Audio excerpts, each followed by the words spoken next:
নমস্কার, আপনারা দেখছেন তুহিনার হেলদি রান্না। আজ আমি তৈরি করেছি তেল ছাড়া দুর্দান্ত স্বাদের একটা নিরামিষ রেসিপি। কোনো স্পেশাল দিনে, এই যেমন সামনেই আমাদের ষষ্ঠী বা অষ্টমী আসছে, এই 2 দিনই আমাদের নিরামিষ। এই সময় যদি আমরা এই নিরামিষ পদটি রান্না করি তাহলে কিন্তু খুব সুন্দর হবে।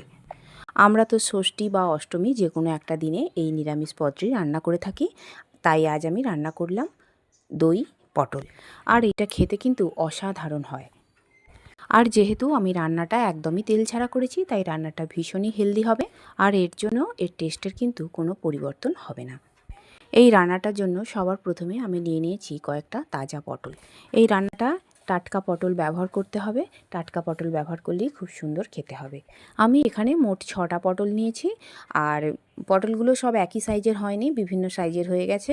তো পটলগুলো এখন আমি খোলা ছাড়িয়ে নেব। সম্পূর্ণ খোলা ছাড়াবার দরকার নেই, মোটামুটি একটু খোলা ছাড়িয়ে নিলেই হবে। খোলাগুলো ছাড়িয়ে নেবার পর আমি পটলের 2 দিকের বোঁটাটার সামনেটা কেটে নেব, আর তারপর দুদিক একটু চিড়ে দেব ছুরি দিয়ে। অনেকে আবার এই দই পটল করার সময় এর খোলা না ছাড়িয়ে শুধুমাত্র ওপরটাকে চেঁচে নেয়, তবে এতেও কিন্তু খেতে বেশ ভালো লাগে। তবে আমি কিন্তু চেঁচে নিলাম না, ওই একটু একটু খোলাও রেখেছি, আবার একটু একটু ছিলে নিয়েছি। এইভাবে আমি একটা একটা করে সমস্ত পটলগুলোকে আমি খোলা ছাড়িয়ে নিলাম। এখন আমি সব পটলের খোলা ছাড়িয়ে নিয়েছি। এখন এইগুলোর বোঁটাগুলো কেটে নেব। দুদিকের বোঁটাগুলো ছুরি দিয়ে কেটে নেবার পর আমি দুদিকটা একটু করে চিড়ে নেব। এই চিড়ে নিলে এর ভিতরে নুন মশলা সব কিছু খুব ভালোভাবে ঢুকবে, এতে করে পটলগুলো খেতে খুব ভালো লাগবে। এই দই পটল করার সময় পটলগুলো বেশ বড় বড় হলেই কিন্তু খেতে ভালো লাগবে, আর ছোট ছোট দেশি পটল হলে কিন্তু ভালো লাগবে না। প্রত্যেকটা পটলের দুদিকটাই একটু বেশি করে চিড়ে নিতে হবে, এতে করে এইগুলো সিদ্ধ তাড়াতাড়ি হয়ে যাবে। এখন আমার এই কাজটা কমপ্লিট হয়ে গেছে। এবার আমি এটা একটা জায়গায় তুলে রাখবো, আর তারপর আমি আবারও একবার ভালো করে ধুয়ে নিয়ে রেখে দেব।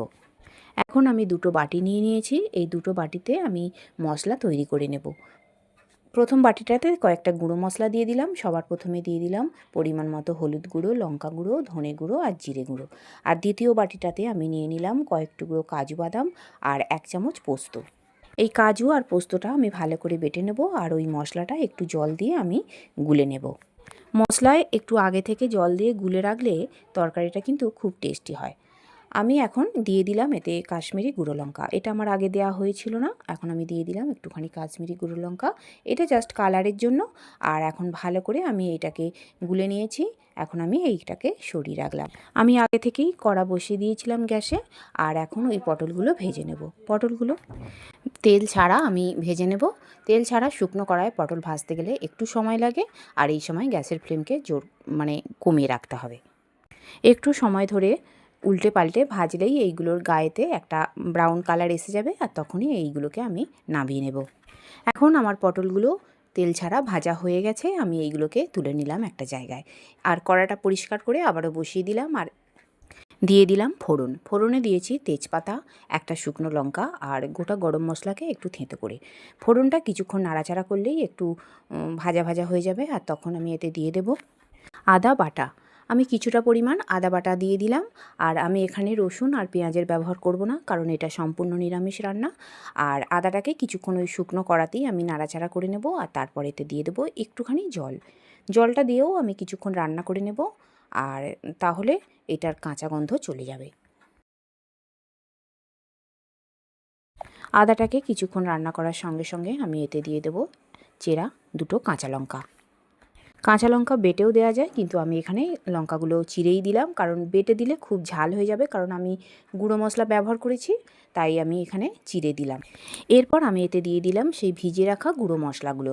এইগুলো আমি দিয়ে দেবার পর ওই বাটিটা ধুয়ে আবারও কিছুটা পরিমাণ জল দিয়ে দিলাম, আর জলটা দিয়ে সমস্ত মশলাকে আমি বেশ সময় ধরে কষিয়ে নেব। এই কষানোটা কিন্তু লো ফ্লেমে একটু সময় ধরে করে নিতে হবে, আর এতে করে কি হবে, তরকারির টেস্ট খুব ভালো হবে। মশলা কষানোর সময় একটু একটু জল দিয়ে দিয়ে কষতে হয়, এতে করে মশলা পুড়েও যাবে না, আর এই কষানোর সময় তেল দেবার কোনো প্রয়োজন নেই। আর এখন আমি এতে দিয়ে দিলাম সেই বেটে রাখা পোস্ত আর কাজু বাটাটা, আর ওই বাটিটা ধুয়েই আবারও কিছুটা জল দিয়ে দিলাম। আর এখন আমি সমস্ত মশলাকে ভালো করে কষিয়ে নেব। বেশ কিছুক্ষণ সময় ধরে এই মশলাটা কষিয়ে নেবার পর আমি এতে দিয়ে দেব ফেটিয়ে রাখা দই।